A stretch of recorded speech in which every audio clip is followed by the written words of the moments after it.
let's jump into what I deem as the best travel tripod. This is the SIRUI ST-125. But why do I have the Joby in my hand? Because this one gets recommended a lot for travel.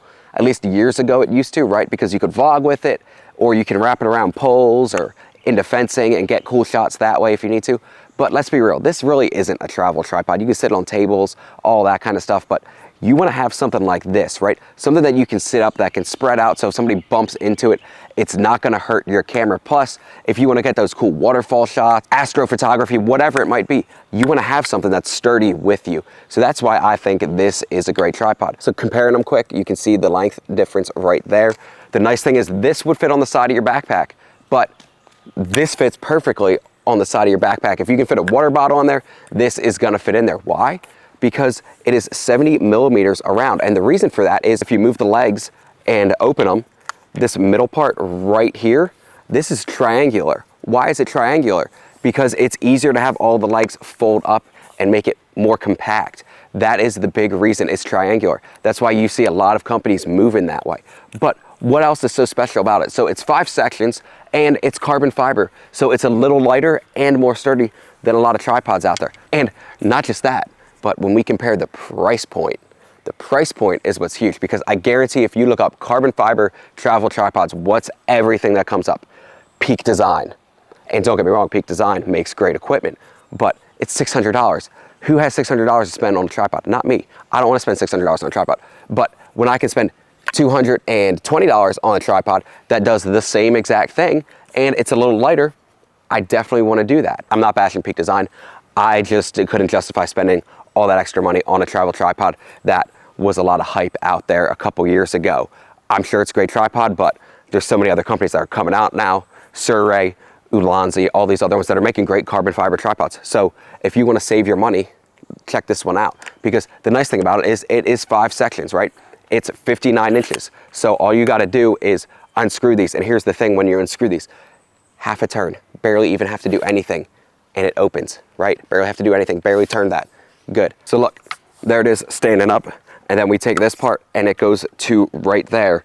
So you can see 5 foot right there. I'm about 5'6" on a good day. And then you throw your ball head on here and you're gonna be about 5'5" roughly, depending on the size of your ball head. So one of the reasons I got it was because, let's be honest, it goes up to 5 foot and I'm only 5'6". So if I put the ball head on here, it's gonna be basically what I'm seeing at my eye level. But that is one of the cool things about this, is that it is smaller, so it's easy to take with you. I mean, just look at that. Like, it's not anything that's too big. You can toss it back and forth because all the weight's distributed out evenly now, and it's super light to use. So keep that in mind. So just like every other tripod, the triangular area in the center does come out, but here's the thing with it. There's this area right here that you can see right here. You got to twist this so it can move up, but then you also have to take this part off, which most tripods have that, but you can throw it upside down like that and just drop that in there. We'll throw it back on here, and all we're gonna do now is twist a little bit, and you throw it back in here upside down. Obviously, it doesn't matter which corner it is. You know, you just gotta make sure it's in one of the corners, and then you just twist, connect, and now here you go. So you can throw your camera upside down if you need to. So the interesting thing right here too is, see these little blue parts? If you push it down and pop this out, you can actually push it all the way up if you need this leg to be straightened. So maybe you wanna hang it over top of something, right? And you need something like that where you have an area and it just needs to kind of float. You can do that with this. So that is nice. Or you can just drop it a little bit and then all of a sudden you're gonna see it right there. There's another one, so it can't go above that. So if you need just something that's kind of on a different angle and it's kind of more slanted, you can do that. So in this part right here, this comes out and you just slap it back in. But when you pop it out like that and you can see it, you just gotta hold it and you can see right there, that's where it connects, right? But now if I bend it, we can't go up any higher, but it will slide down to the next one. When it slides down there, guess what?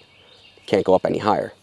So you're gonna have to pop it out and slide it back up. So just, you know, keep that in mind if you're ever using it for something like that. But what happens if you twist it a little too much? Well, this is my biggest con to this tripod, is if you just twist it a little too much or you're not paying attention or something like that, it'll slide straight out. And I know it's for cleaning and everything like that, but like, it'll slide straight out. There's no anything that'll catch it and it'll just wiggle really bad, nothing like that. It just slides straight out. So Is that a con? To me, kind of. So these are little plastic pieces in there and you just slide it in and put it back where it belongs. But that's my only gripe with this tripod, is that part right there. Now, obviously, it's good to have, you know, if you want to clean it, whatever it is, but I kind of wish there was something so it could tug a little bit. So my other con to this is this area right here. So let's turn it sideways so we can see it, right? But if I put some pressure down here, you can see how it bows almost down here a little bit. It goes in. If I go higher up, it's not as bad. Closer you get to the bottom, obviously these are thinner, so you're gonna have that. So just keep that in mind, as that it can do that. And like if you hold it a little bit, you can kind of it almost kind of looks like the leg's a little off, right? Like it almost kind of is slanted a little bit because of that. So that's my second con to this. And let's be real, we need to throw cons in videos because not every piece of equipment's perfect. So the cool thing is you can buy it without a ball head, so it's a little cheaper. Now there are deals, I think B&H has one where you can buy this with a ball head for about $199, or you can get it without it for, I think it's about $220 or so from the SIRUI website or from Amazon. And I'll put that link down below.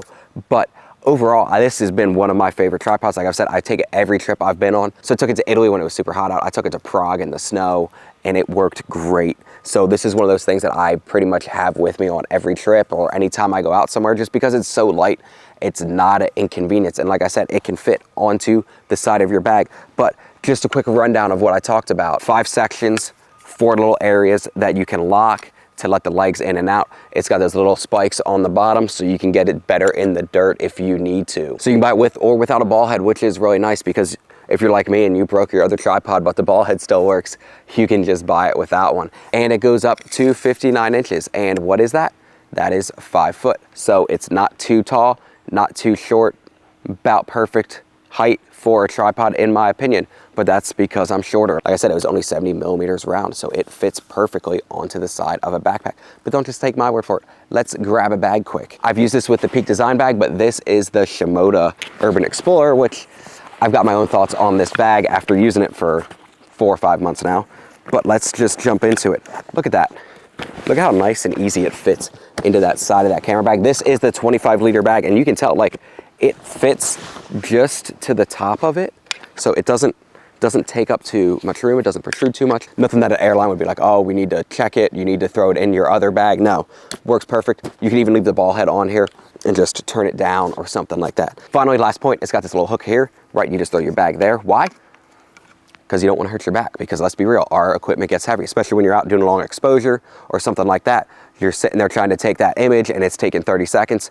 You can leave it on here. Plus it helps kind of sturdy your tripod out. So I hope this helps. If you have any questions, drop them down below. I'll be glad to answer. So if this video helped you at all, please just like and subscribe. And if there's future content you'd like to see covered, just let me know and I'll try to attempt to do it.